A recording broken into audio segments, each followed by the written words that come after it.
بسم الله رب اشرح لي صدري ويسر لي أمري واحلل عقدة من لساني يفقهوا قولي. Is this okay?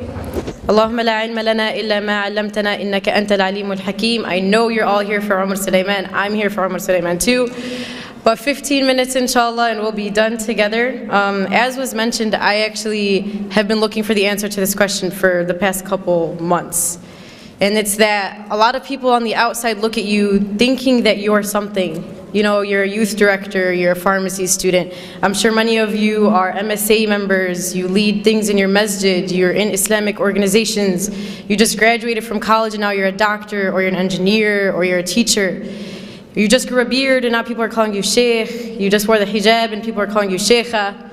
And you know, sometimes it's kind of hard to reconcile the fact that all of these people are looking at me thinking that I am something, attributing the status to me, you know, thinking in their mind that I am superhuman, or thinking in their mind that I'm angelic, or thinking that I'm better than them. And the question comes, well, what happens when the people see something of me, but when I look at myself in the mirror, I see someone completely different? What happens when the person that people see is not who I actually believe that I am? And how do we reconcile between that? So I hope that this is a struggle that I'm not the only one facing. Does anyone kind of feel me on this? All right, alhamdulillah, that's good. I actually have a story that kind of just goes along with this. One of my halqa students actually came up to me the other day. Actually, this was a couple months ago. And she was like, so Shereen, like when you go home, like do you just eat dates and drink zamzam? And I was like, no, homegirl, I eat cereal in the morning, and I eat burgers for lunch, and I eat kushari for dinner. You know, I'm normal. You know, just because I'm at the masjid doesn't mean that I eat something different or I breathe a different type of oxygen than you do. And unfortunately, you know, when we work in these types of organizations or in our masjid, people start to look at you and think that you truly are not human, or that there's, you know, something superhuman about you.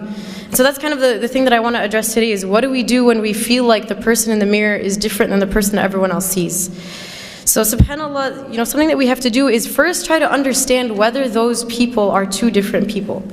Whether the person that you see in the mirror is truly different than the person that your community sees. Or whether you're just being too harsh on yourself and you truly are amazing, or whether you're thinking of yourself too highly and you really should start to reconsider some of the things you've done.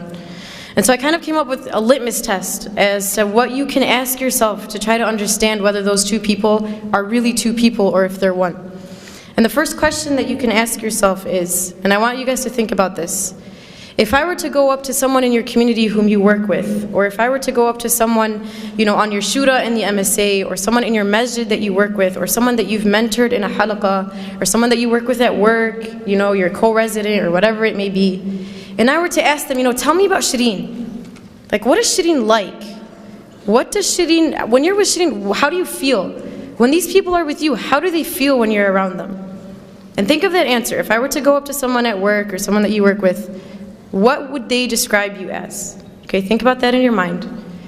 Now, if I were to go and ask your sibling at home, or ask your mother, or ask your father, or ask your brother, what is Shereen like to you?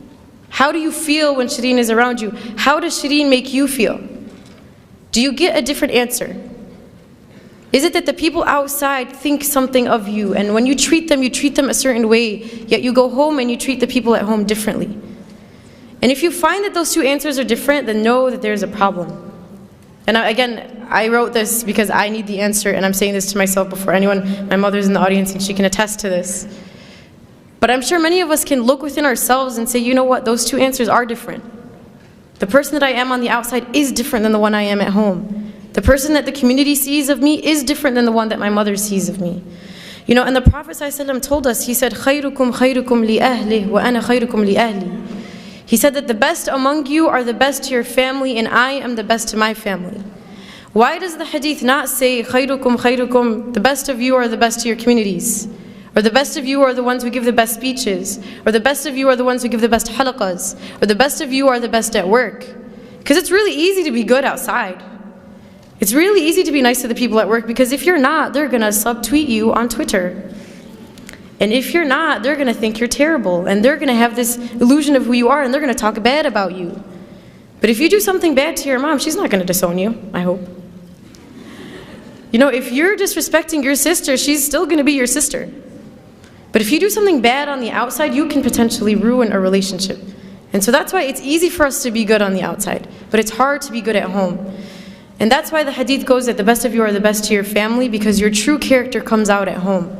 When you've had a long day at work or a long day at school, you face a lot of difficulties, a lot of struggle, you've had a hard day, and you've tucked it in so no one sees it of you, no one sees the flaws, no one sees the weaknesses.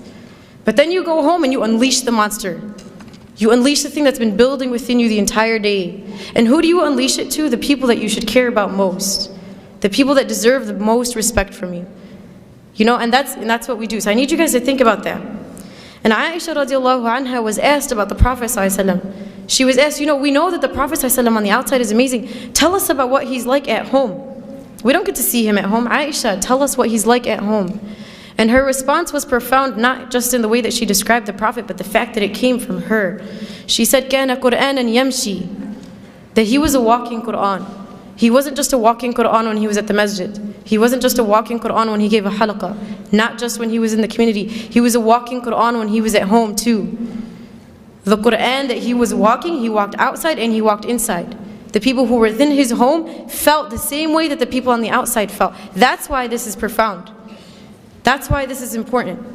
But I'm sure all of us are trying to be that Qur'an and Yamshi on the outside. We're trying to be that amazing halaqah giver on the outside. We're trying to be awesome to everyone on the outside, yet to the people at home we don't care.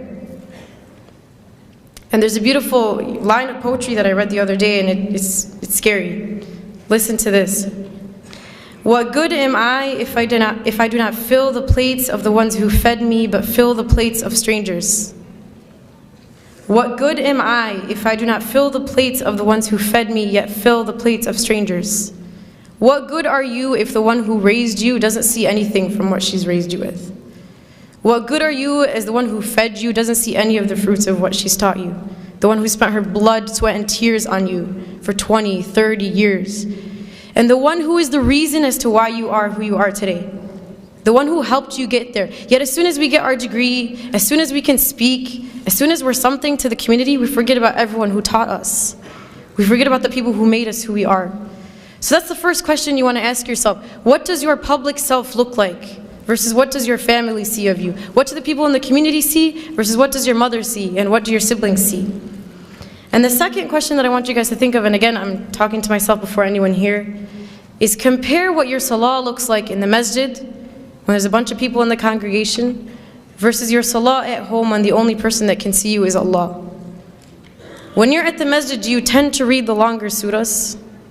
Do you tend to pray the sunnah and then stay and do the adhkar after? And when you're at home, do you do the same? Or when you're at home, is it Qul Huwallahu Ahad and then you're done, and then you don't even pray sunnah and you don't even do adhkar, and then you move on to the next thing, right? And I'm sure if we were to think within ourselves, the answer to those two questions, at least for myself, is probably different. That when I'm outside, I'm acting a certain way, yet when I'm inside, I'm not the same. My worship in the eyes of people is not the same as my worship when it's only Allah who's watching me. And the question is, why does it matter who's watching when Allah was watching in both?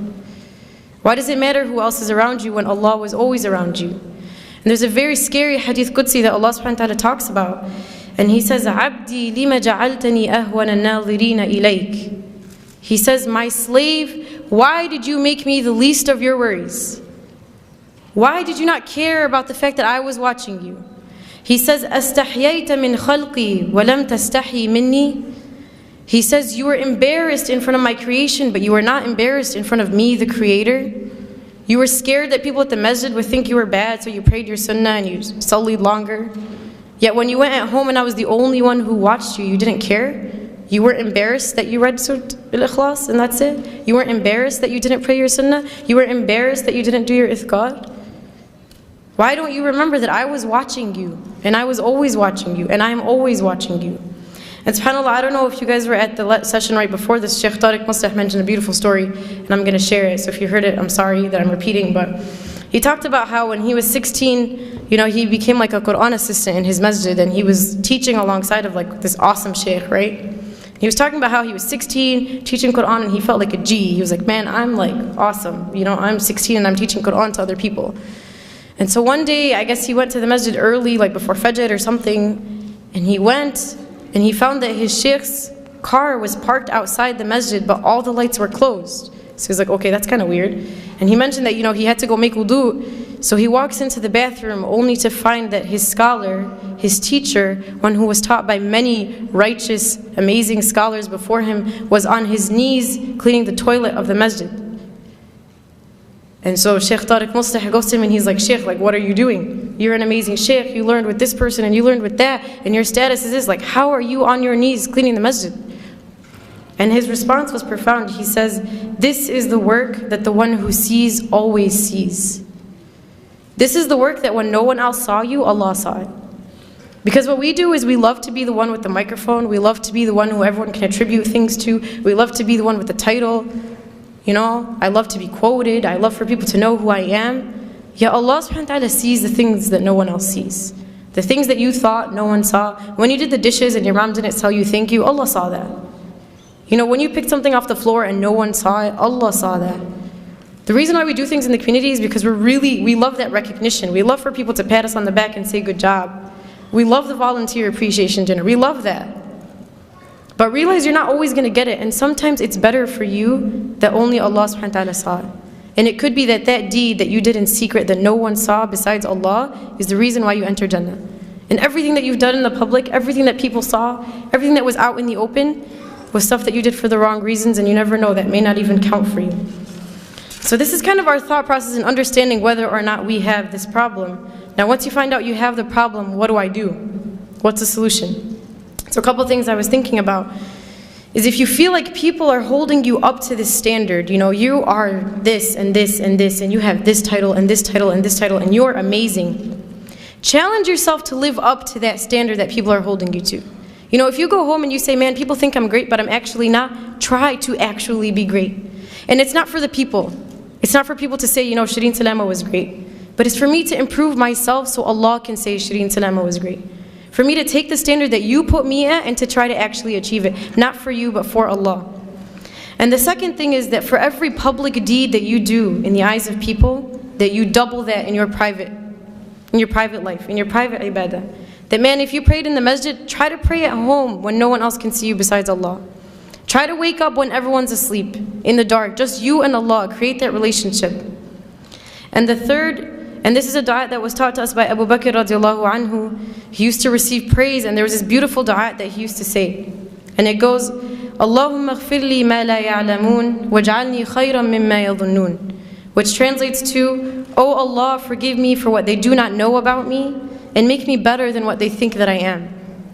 Because it's funny, we like to cover up the fact that all of us have a hidden past. All of us have some secret, all of us have some sin, all of us have something that we've done that no one else knows. But remember that when you're being praised, that you once were in that state. Not to put yourself down, but for you to remember that Allah subhanahu wa ta'ala is the one who brought you there. And finally, and I'll conclude in reminding us that this is a journey. This by no means is something that we are going to accomplish. It's going to be a constant struggle. But at least when we die, we'll be dying on the path and struggle for the sake of Allah subhanahu wa ta'ala. So I ask Allah subhanahu wa ta'ala to make us among those who can improve upon ourselves and to make the journey to Him easy. Subhanakallahumma wa bihamdik nashhadu an la ilaha illa ant nastaghfiruka wa natubu ilayk. Assalamu alaikum wa rahmatullah.